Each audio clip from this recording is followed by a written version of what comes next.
हाँ मित्रों, नमस्कार, जय श्री राम। मित्रों, एक कहावत है कि जहाँ बेदर्द हाकिम हो वहाँ फरियाद क्या करना। तो सेम आजकल के सरकारों में, प्रशासन में एकदम यही बात हो गई है।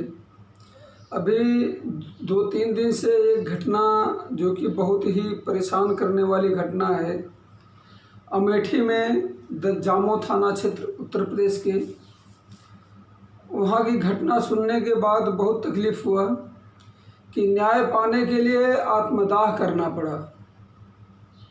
क्या यही हमारी शासन व्यवस्था है? क्या यही सरकार की जिम्मेदारी है? क्या यही प्रशासनिक अधिकारियों की जिम्मेदारी है? कितने बड़े लापरवाह हैं कि माँ बेटी को जा कर के लोक भवन के सामने लखनऊ में आत्मदाह करना पड़ा और वहाँ के किसी कर्मचारी की नज़र नहीं पड़ी और उन्होंने अपने आप को आग लगा लिया। सोचिए किस तरह की बात है। मामूली विवाद, थोड़े से जगह ज़मीन की नाली बनाने को लेकर के पैदा हुए विवाद में, और चूँकि राजनीति हर जगह घुसी हुई है, चाहे बड़े लेवल की हो या छोटे लेवल की, और उसमें भी वही हुआ है।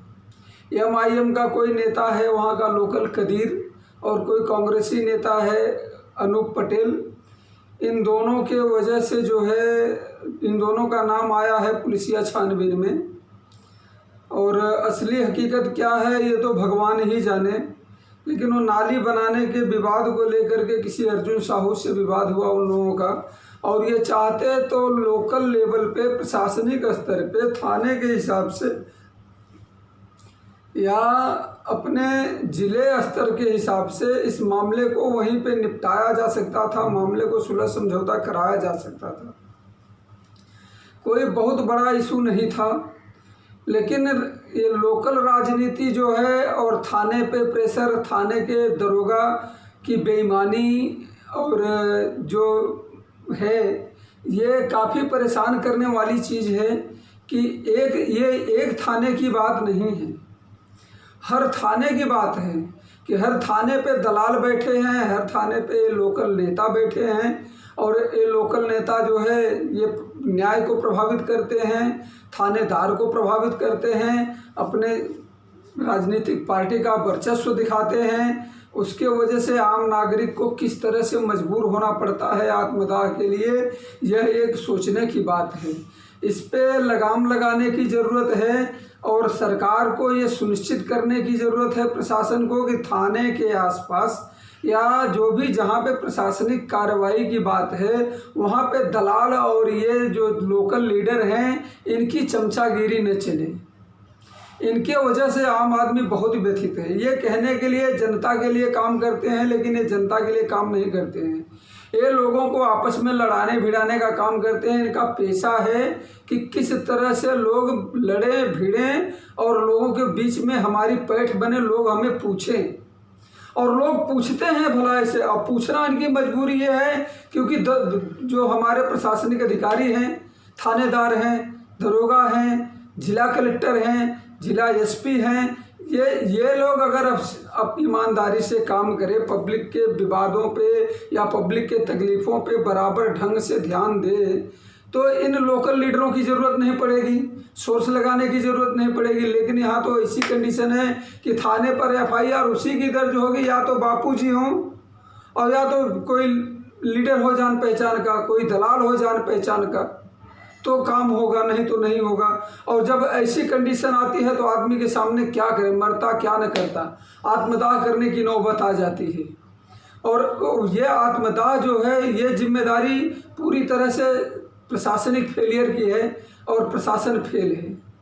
बहुत दुख हुआ मित्रों कि माँ बेटी को जो है, क्या नाम था, साम्या की कुछ नाम था, और लड़की का नाम गुड़िया था, इन दोनों को जो है आत्मदाह करना पड़ा। और किस दिशा में जा रहा है हमारा समाज और क्या कर रहा है, ये समझ के बाहर हो गया है।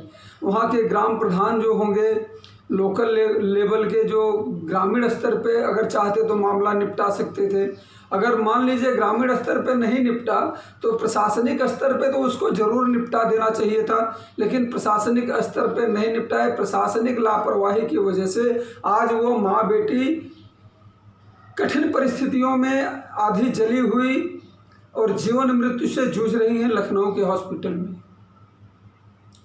इसकी जवाबदारी, अगर प्रेस मीडिया में ये सब घटना नहीं आता तो क्या न्याय नहीं मिलता या न्याय नहीं मिलना चाहिए? ये जरूरी है कि जो मामला उठे उसी मामले में न्याय हो, जो लोगों के बीच में जाए उसी पर, खाली जिस पे बवाल हो उसी पर न्याय हो, और बाकी न्याय की आवश्यकता नहीं है। सरकार को यह सुनिश्चित करना चाहिए कि किसी भी मामले में न्याय होनी ही चाहिए, और जहाँ पे न्याय नहीं होता वहाँ के प्रशासनिक अधिकारी को ही जिम्मेदार ठहराया जाए। अब पता चला है कि 4 पुलिस वाले एक थानेदार को निलंबित कर दिया गया है। क्या करोगे निलंबित करके? 6 महीने निलंबित रहेंगे, फिर ऑन ड्यूटी हो जाएंगे। इससे उनको क्या फ़र्क पड़ता है? आप उनको सेवा मुक्त कीजिए। जब आप सेवा मुक्त करेंगे तो उनको फर्क पड़ेगा, उनके अंदर डर बैठेगा। निलंबन की प्रक्रिया कोई डर की बात ही नहीं। आदमी 6 महीना सोचेगा चलो अच्छा है, काम धंधा झंझट है, चलो छुट्टी के जैसा मना करके 6 महीने के बाद फिर तरोताज़ा होकर के नई लूट के नई बेईमानी के लिए आ जाएगा थाने पर, ऑन ड्यूटी हो जाएगा। ये लाइन हाजिर और निलंबन, ये दोनों केवल पब्लिक को मूर्ख बनाने की प्रक्रियाएं हैं, बाकी कुछ नहीं। अगर सेवा में कमी है तो सेवा मुक्त कीजिए, सीधी तरह से। निलंबन नहीं चाहिए, लाइन हाजिरी नहीं चाहिए। लाइन हाजिर में कर दिया और बड़ा पोस्ट हो गया उसका। जो एक थाने पर हवलदार होता है वो लाइन हाजिर हो जाने पर एसपी साहब का असिस्टेंट बन जाता है।